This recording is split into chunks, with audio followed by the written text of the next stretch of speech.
¿Qué tal? Muy buenas noches, mis estimados y queridos seguidores de su diario digital www.croniossb.com. Estamos en otra cápsula médica. Hoy nos apartaremos un tanto de nuestra temática de salud mental, pero no por eso deja de ser relacionada con ese tema. Vamos a hablar del impacto que generan los accidentes de tránsito y cómo se ha convertido esto en una nueva enfermedad. Para eso nos acompaña un distinguido profesional de cirugía de El Salvador, el doctor Elí Abraham Rosales Chávez. El doctor fue jefe de residentes de cirugía del Seguro Social y actualmente es el jefe del departamento de cirugía del Instituto Salvadoreño del Seguro Social. Buenas noches, doctorazo, placer tenerte acá. Buenas noches, gracias por la invitación, un gusto estar con un hermano. ¿Cómo es usted, doctor Rivera Trejo? Gracias.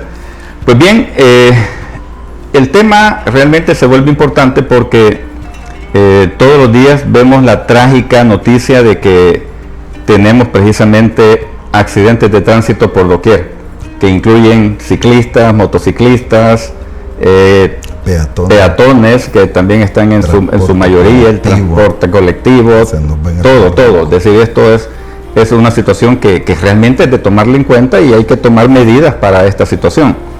Pues bien, quiero preguntar algo, porque entre bambalinas hablábamos un día de estos sobre que esto la Organización Mundial de la Salud ha hecho como que un nuevo apartado y esto ya está considerado ya como un problema de salud pública. ¿Por qué se ha dado esta situación? Porque la OMS, que es la Organización Mundial de la Salud, evaluó a partir del 2000, del nuevo siglo, el inicio del siglo XXI, fue evaluando la incidencia de muertes por accidentes de tránsito, llámese todo lo que hablamos de motocicletas, ciclistas, vehículos grandes, iba en un claro aumento, ocupando el tercer lugar a nivel mundial. Solo detrás de lo que es las enfermedades terminales, que son los cáncer, y después seguido por todas las diabetes y sus complicaciones en cuanto a los problemas vasculares, que ahí entra el diabético, está más propenso a los infartos, a derrames cerebrales o hemorragias subaracnoideas, que les van a ocasionar la muerte. Y en tercer lugar estaban ya entrando los accidentes de tránsito. Entonces lo catalogó ya como una epidemia mundial y se le cambió el nombre a una enfermedad traumática, aparte por el impacto que estaba causando también en los hospitales. El caso se han tenido que desarrollar a nivel mundial hospitales especializados en trauma, porque hay centros que si no tienen la atención completa para trauma, la víctima muy probablemente, si es de un trauma grave, va a fallecer. Entonces se ha tenido que invertir mucho en la parte de salud pública con este tipo de enfermedad traumática, y todos los recursos que un paciente de un trauma grave necesita, todos los recursos que necesita. Entonces nosotros no estamos alejados como Hospital General. Las víctimas por accidente de tránsito ocupan el tercer lugar en mortalidad en lo que corresponde al Hospital General. Y recordemos que diferente a las víctimas que fallecen por cáncer, que son pacientes de mayor edad, el paciente que fallece por accidente de tránsito es un paciente joven, productivo, y diferente también el que le sigue al diabetes y complicaciones, son pacientes ya un poco con edad más avanzada. Estos son pacientes realmente jóvenes y productivos, que es lo que usted bien dice, doctor, que lo vemos todos los días en la noticia, en la prensa, en la calle. Basta que recorramos un tramo de aquí a Oriente y en ese tramo usted ve carros que han golpeado, han volcado, motos ahí aventadas o algún peatón que está fallecido, etcétera. Entonces somos un país altamente vulnerable y esto pues nos tiene preocupados porque ahorita, claro, la atención se ha desviado por la pandemia COVID, pero ya hoy que ya se reaperturó, lógicamente nosotros estamos teniendo un aumento muy sensible en pacientes con trauma, a consecuencias de trauma. Sí, me llamaba la atención ese punto que se mencionaba. Yo estaba leyendo los datos estadísticos de que mueren anualmente por accidentes de tránsito de diferentes edades 1.35 millones de personas, es decir, estamos hablando de 1.350.000 anuales, ¿verdad? Lo que representa 3.600 casos diarios de fallecimientos diarios de muertes. Pero eso que tú estabas diciendo con respecto a que en otros países hay hospitales especializados, ¿y eso por qué se ha determinado? Porque yo, por ejemplo, estaba viendo un estudio donde incluso estaban haciendo unas gráficas en el que decían que si el paciente tiene si la persona tiene un accidente de tránsito, las primeras 2 horas son cruciales, y de ahí las 4 horas subsecuentes, y si pasó las siguientes horas, es decir, como que la mortalidad va en función también del tiempo de respuesta que el hospital puede dar o que es llevado a esta persona. Es decir, y esos mecanismos son en cada hospital, esos son como hospitales especializados en trauma. Exactamente, tenemos lo que se llama la primera hora de oro. Ajá. Que es, pues acuérdense, un vehículo que va a 160 kilómetros por hora y súbitamente golpea un árbol. Lógicamente los conductores siguen a la misma velocidad por la ley de Newton, hasta que se detienen bruscamente. Entonces, si ellos llevan cinturón de seguridad, bolsa de aire buena, pues probablemente tengan oportunidad de mantenerse vivo en esa primera de hora. Pero si no llevan eso, muy probablemente lo primero que impacta es el cráneo, rompen el vidrio, salen expulsados, el daño que se sacude todo el cerebro y toda la parte de la médula donde van todas las raíces nerviosas se desconectan. Esa es una desconexión axonal y muy probablemente el paciente, la víctima, fallece en ese momento, en el lugar del accidente. O si tuvo una ruptura de grandes vasos o una contusión cardíaca, se va a desangrar en ese momento, no va a alcanzar a llegar. Pero si lo que tiene, afortunadamente, llevaba su cinturón de seguridad, las bolsas se abrieron, no logró a tener un trauma craneano severo, no tiene una lesión medular severa, o por lo menos le puede dar tiempo para llegar al hospital, y lo que tiene es una lesión pulmonar, un sangrado pulmonar, o se le estalló el vaso, el hígado, o partes del intestino, o fracturas pélvicas, o fracturas acuérdense que como uno sigue, se impactan las rodillas, se fracturan las caderas, se fracturan los tobillos, y eso lo pueden ver ustedes cuando ven un carro y ven que el chasis se ha hundido más de 30 centímetros, ese trauma es grave. Las víctimas corren riesgo o peligro de perder su vida. Si el trauma es lateral y igual se ha sumido más de 25 centímetros, la víctima que ve en ese momento de ese lado puede tener un trauma esplénico, un trauma hepático que tiene que atenderse. Entonces, ¿qué entra ahí? La clave, que es lo que ha trabajado los gobiernos de nuestro país afortunadamente en los últimos años, es la atención prehospitalaria. Nuestros cuerpos de socorro realmente se ha trabajado mucho con ellos para entrenarlos para el manejo del triage prehospitalario, que implica la inmovilización, poner líquidos en el momento, asistencia con oxígeno en los casos que se necesite, pero los cuellos cervicales, toda la inmovilización. Pero lo más importante, saber dónde lo van a llevar.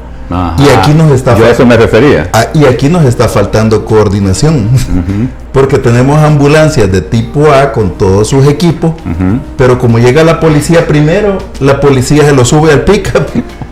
Todos los países llegan el pick-up y probablemente no llegan al lugar de un centro de trauma.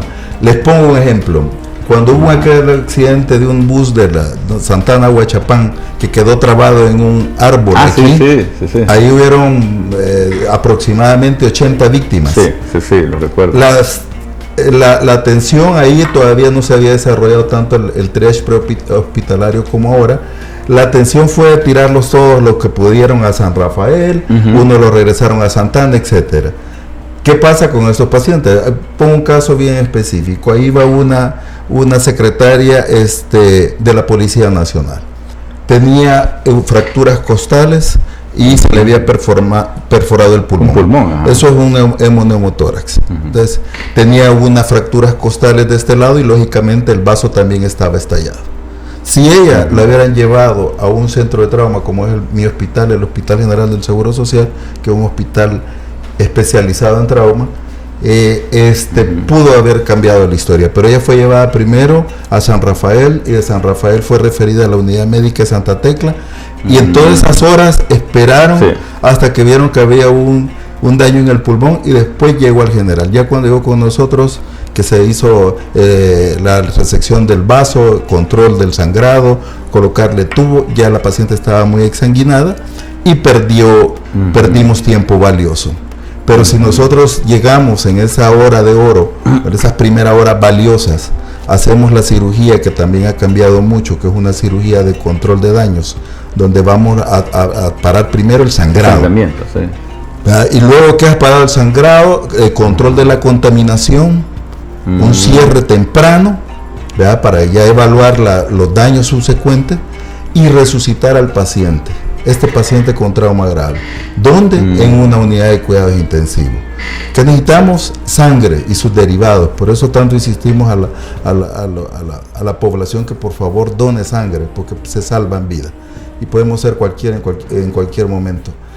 Después de que lo hemos resucitado en cuidados intensivos, que le hemos restaurado la volemia, los componentes de sangre, todos los factores de coagulación, etcétera, que lo hemos calentado y que ya tengo yo una idea de toda la magnitud del daño que tiene fracturas de húmero, fracturas ya le hicieron radiografía, ya lo tengo listo, ya yo lo regreso de nuevo a sala a terminar de completar la cirugía. Lo vuelvo a regresar a cuidados intensivos para terminar de rehabilitarlo y si no se me infecta, que ahí son las horas que tú decías, que está la primera hora, los primeros días después de complicaciones propias quirúrgicas y después viene la parte de las infecciones.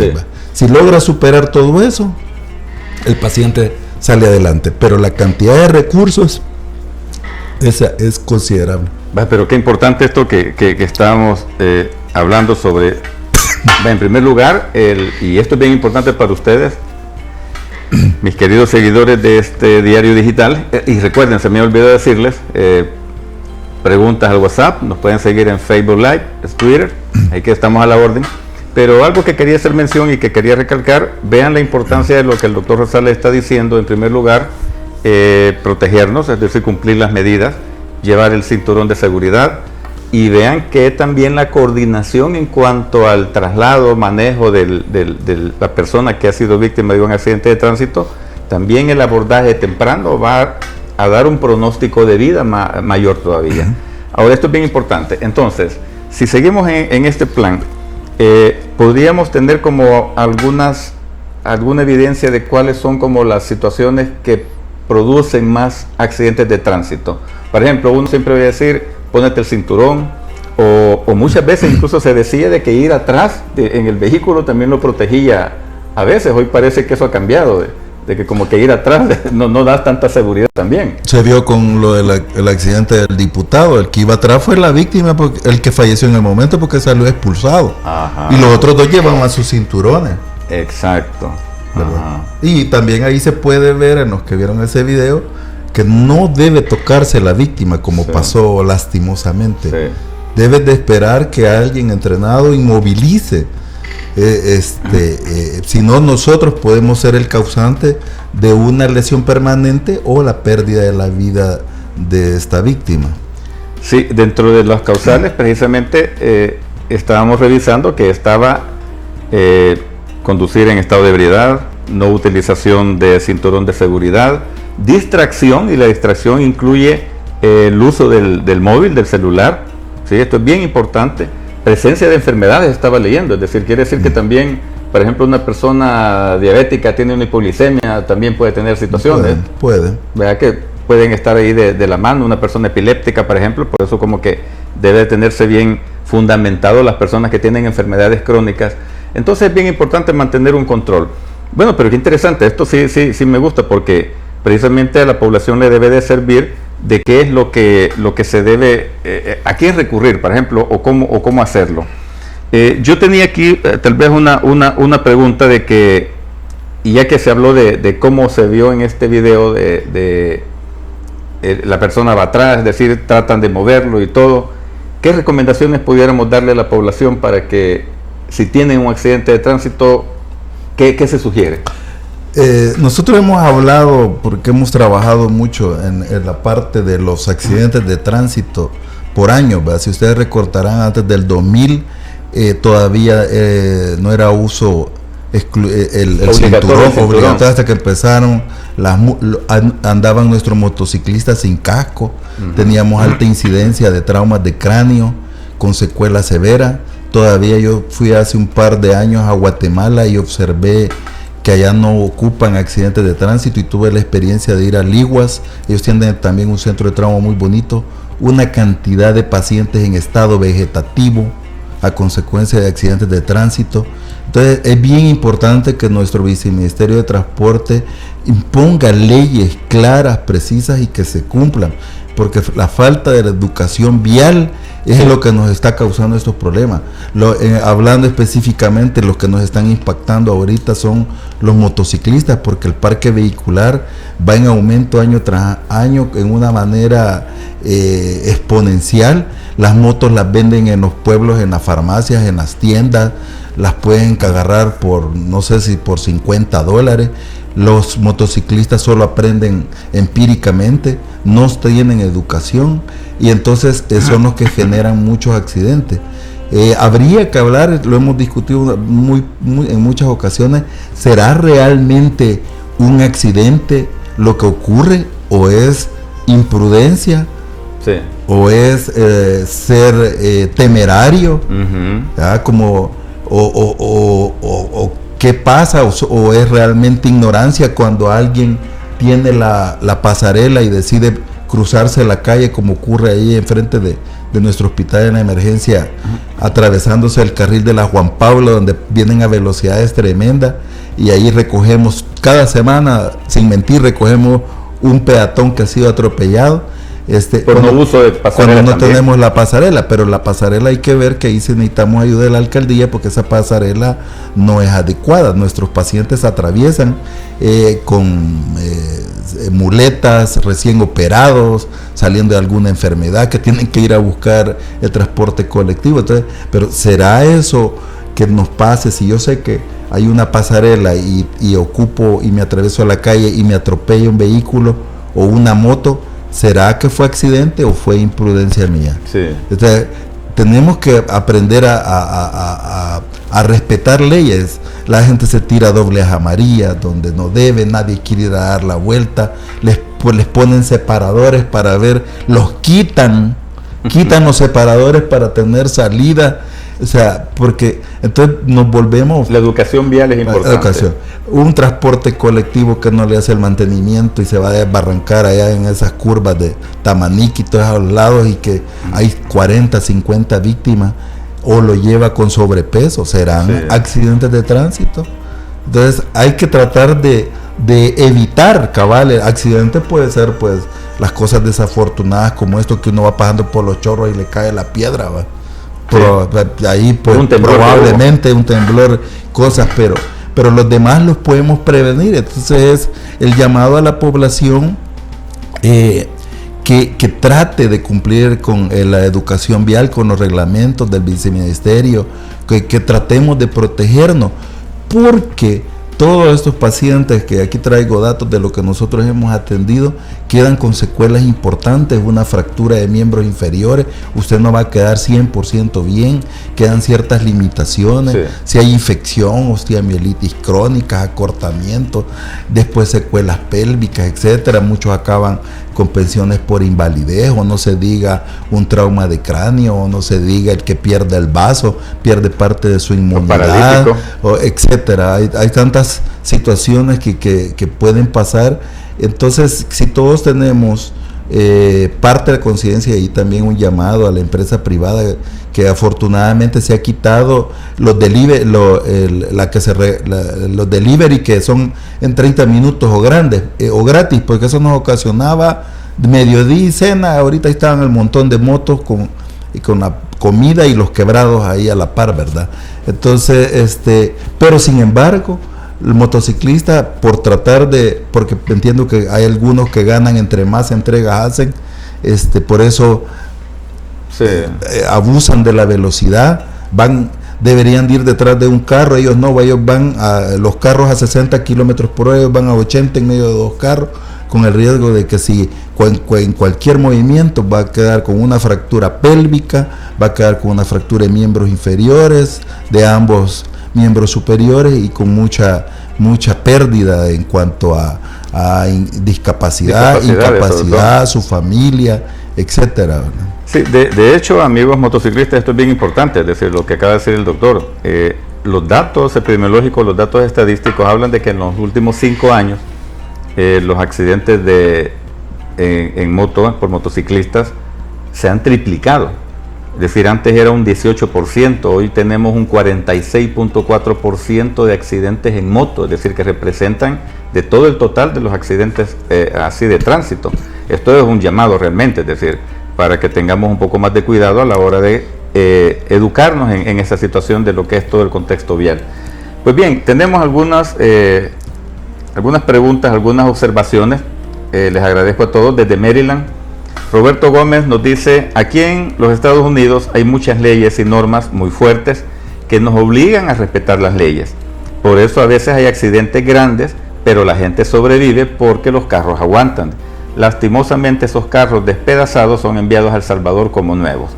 Bonita observación, muy buena. Desde San Miguel, Carlos Rojas dice: creo que no hay coordinación entre los cuerpos de salvamento. La Cruz Roja no da abasto, la Cruz Verde no tiene recursos y los hospitales colapsan con facilidad. Realmente aquí nos podemos morir en la calle. Desde Soyapango, Rocío Cáceres dice: doctor, es muy probable que sobrevivan las víctimas, pero ¿no sería mejor que tanto cafre en el volante mejor les decomisen los carros, las placas y las licencias y etcétera? Sí, así es.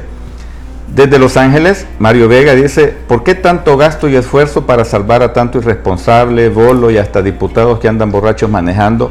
Que salven a las personas que lo merecen. Desde San Francisco, Ana de Hernández: me encanta su programa, este tema es muy delicado. La verdad es que falta mucha educación vial porque en nuestro país hay muchos irresponsables. Pues acuérdense que tenemos que poner todo lo que nos dicen nuestros amables y estimados seguidores. Les agradecemos por todas las observaciones, las preguntas y la participación que tienen. Realmente es bien importante para nosotros. Pues bien, continuamos. Quizá un comentario de uno de los televidentes que amablemente escriben en cuanto a que no tenemos cuerpos de socorro suficientes. Sí. Lo que pasa es que se ha trabajado de manera, como lo dije antes, desorganizada, ¿va? Y eso es lo que se estábamos tratando, que ya hoy lastimosamente la pandemia COVID ya no nos dejó continuar el trabajo, pero con el SEM, con el sistema de emergencias, que se está trabajando en un sistema integrado donde ya involucre todas las instituciones, tanto bien de socorro, las prehospitalarias y todos los hospitales, ya sean semiautónomos como el seguro o el sistema nacional. Entonces, desde tener el mecanismo que el primero que llegue debe de evaluar, hacer su triage, y si ve que es un trauma grave, esperar que llegue la ambulancia de primer nivel, la que lleva el soporte vital avanzado, que lleva médico, que lleva terapista. El Salvador es pequeño, puede esperar, y en esta parte también, que fue por mandato del presidente que estábamos trabajando, incluso se está trabajando en una ambulancia de transporte aéreo, que es bien importante para el lado de la zona oriental, más si esa se desarrolla. Allá pasa algo grave, usted se lo puede traer, y aquí en cuestiones de media hora ya estamos aquí en un hospital de trauma y puede salvar la vida. Entonces tenemos que seguir encaminados en que los poquitos recursos que tengamos, porque si estoy de acuerdo, tenemos pocos recursos, pero que los utilicemos mejor, porque realmente lo que estamos viendo, y ustedes lo ven, que quien está llevando a las víctimas es el carro patrulla, el de la Policía Nacional. Cuando ya llegan las ambulancias, ya se llevaron y probablemente se llevó el más grave, el más delicado. Entonces ahí es de que tener la manera de integrar estos esfuerzos. Es de integrar los esfuerzos, y eso sí, el Viceministerio de Transporte todos tenemos mucho trabajo que hacer en esto, pero sí, el viceministerio debe tener leyes más estrictas. Sí.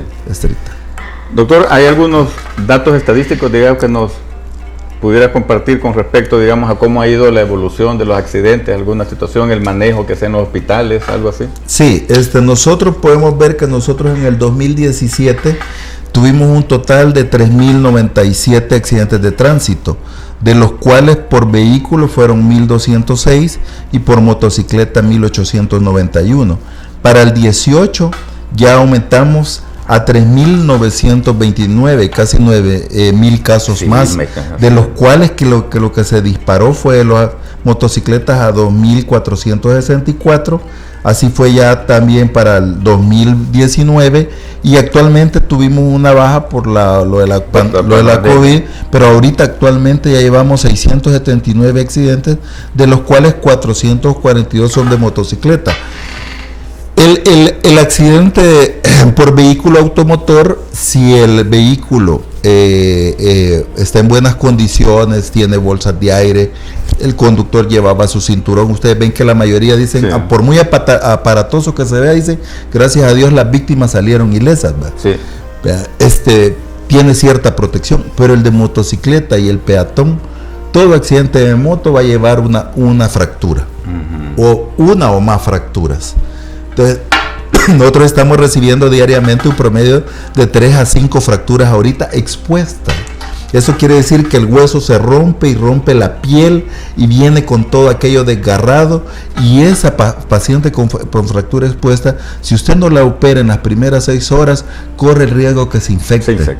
Y después osteomielitis, y después va a quedar en el hospital como 3 meses. El gasto de antibióticos, el gasto de incapacidades, etcétera.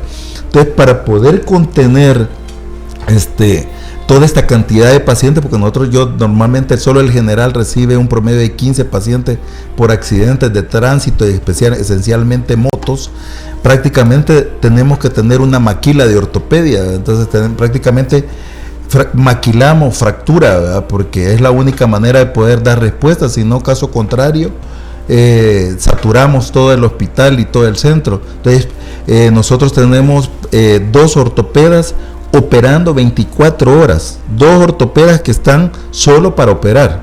Tengo otros 2 ortopedas para atender las emergencias, y eso es 7/24, y no podemos parar, porque si no se nos disparan la cantidad de pacientes para poder dar respuesta efectiva a las necesidades. Ahora no se diga el que ya va a necesitar otras especialidades, ¿verdad? Que hizo un hematoma en el cerebro, que tiene que traer el neurocirujano, que si tiene un sangrado interno en el pulmón, que tiene que abrirlo el cirujano de tórax, que si se rompió el hígado, el vaso, los intestinos, que tendremos que entrar los cirujanos a abrir, a hacer una laparotomía y hacer el control de daños, y así, o si se rompió la vejiga o los testículos, tiene que entrar el urólogo, y todo el aparataje que necesita un centro de trauma. Por eso el Hospital General cuenta con todas las especialidades quirúrgicas, inclusive hasta maxilofacial, porque los motociclistas, la mayoría se rompen las mandíbulas, los dientes y todo, para poder atender a estos pacientes. Muy bien, doctor, escuchando todo esto que tú estabas diciendo con respecto a que necesitan ortopedas, pueden ser urólogos, es decir, de todas las especialidades. Sí, imagino de que van desde 3-4 días de un ingreso hasta meses que puede dar. Así, en términos generales, ¿cuál es el impacto económico que generan los accidentes de tránsito en el sistema de salud? Para que tengan una idea, solo el Hospital General, en insumos, solo en fracturas, solo el general, solo para poder poner un hueso normal, ¿verdad? Ponerle una placa, tornillo, un clavo endomedular, fijar la pelvis, solo en ortopedia, el gasto del Hospital General alcanza los $2 millones solo en insumos, en tornillos. Placas, ahora no se diga lo que cuesta los antibióticos, el uso de sala, el pagarle, porque a estos colegas, los ortopedas, se les paga por procedimiento, a los anestesiólogos, etcétera, cuidados intensivos, etcétera. Entonces, un promedio que por paciente la institución anda gastando alrededor de $3.500. Entonces es un impacto, y al que tiene un trauma grave, que consume sangre, que consume ir a sala de operaciones 2, 3, 4, 5 veces, secuelas, esos consumen más de $10,000. Y aparte el costo de la discapacidad futura. Y eso que no se toma en cuenta las cuestiones de incapacidad. O el aspecto de pensión. Bueno, mis estimados, es decir, esperamos que hayan quedado informados. Realmente esto de los accidentes de tránsito es algo que urge tener normativas quizás mucho más fuertes, no quizás, es decir, apoyo a la moción que nos decían desde Estados Unidos, que necesitamos leyes más rígidas, pero también necesitamos educación vial, y la educación vial también comienza por nosotros. Así que esperemos que tengamos en el futuro pues un mejor balance, mejor coordinación. Les agradezco la atención al programa, pero antes agradecerle al doctor Elí Rosales por su tan clara ilustración. De verdad me alegra, es decir, que nos haya hecho una situación tan definida, es decir, yo quedé muy claro, incluso desde cómo comenzó, de por qué se da esta situación de por qué la Organización Mundial de la Salud cambia el nombre, es decir, de que ya no solo se llaman accidentes de tránsito, sino que también es parte de un contexto de salud pública. Así que gracias, mi estimado, un placer haber estado contigo. Igual. Les agradecemos precisamente a ustedes. Nos vemos el próximo miércoles. Acuérdense seguirnos en Facebook Live, en Twitter, mandar sus preguntas al WhatsApp, croniosd.com. Así que bendiciones y buenas noches. Buenas noches, Lick. Buenas noches.